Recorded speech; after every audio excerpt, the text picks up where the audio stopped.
Alright, so I thought I'd share something. Got this Pioneer receiver, SX-1250 model. Trying to pull the volume knob off so I can use some of this deoxide to clean it.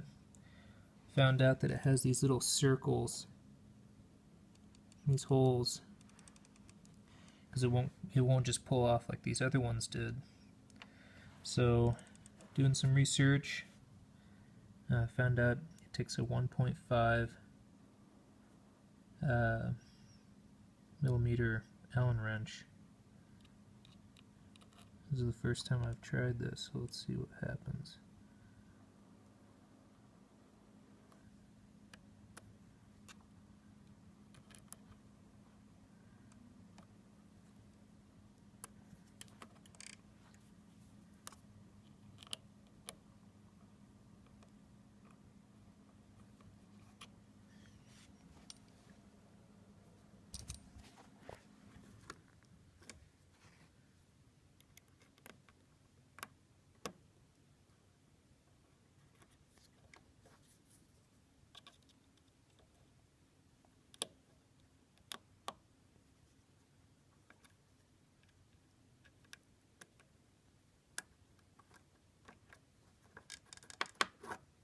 There we go.